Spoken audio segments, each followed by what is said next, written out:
Ranunculus, also known as buttercups, are a fun flower to have pop up in the late winter and early spring, and they come in a whole range of different beautiful colors. But to get those blooms, you've got to plant them well ahead of time, preferably in the fall or very early winter, and they're pretty easy to grow, but you just want to make sure you're still doing it right for success. These are the corms, and these can be dug up and saved each year, or like bulbing flowers such as tulips, for example, you can leave them in the soil and they should come back year after year. But if you're hoping to get some ranunculus established in your garden, here's what you'll do. This is an optional step, but I like to do it, and that is soak the corms in water for 2 to 3 hours before planting. I like doing this because I think it really rehydrates those corms to ensure that they don't dry out after planting.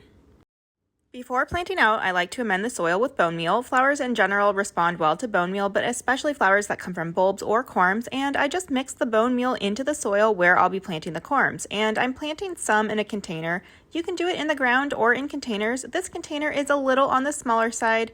You can get them established in a smaller container and transplant later if you don't have a free spot for them or you're not sure where you'll put them, but I usually like to plant them right where I want them to grow. You want to plant your corms about 3 inches deep. I'll add some more soil on top later since it looks like I didn't fill this container with enough soil, but that's okay because it looks like I could easily add another 2 inches of soil on top. So just make sure they get planted 3 inches deep somehow. After they have had their soak, take the corms, and this is the important part, place them into the soil claw side down because the top of the corm is where the flower will start to sprout up from. And because this is a smaller container, I am only planting 4 corms in here, and I'm giving them about 1 inch of space in between each one.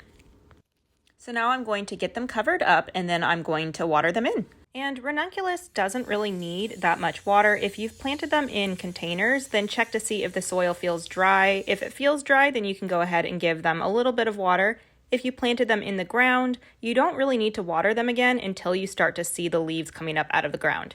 Ranunculus corms are hardy up to 25 degrees Fahrenheit, so if you expect temperatures below that, then add some layers of mulch on top of the soil to help keep them warmer, or you can wait until your temperatures are consistently warmer than 25 degrees to plant them.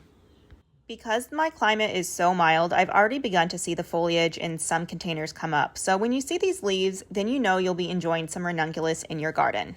Some people do dig up the corms after the flowers have bloomed, and you can certainly do that if you don't want them in the same spot each year. And the corms can multiply, so that's one advantage to planting them in containers because it will be easier to locate the corms when you dig them up, either to move them or to split up the multiplied corms. But if you do dig them up, then make sure to store them in a cool, dry, and dark place. But if you're okay leaving them in the same spot, then you don't have to do anything, and they'll pop up when the time is right.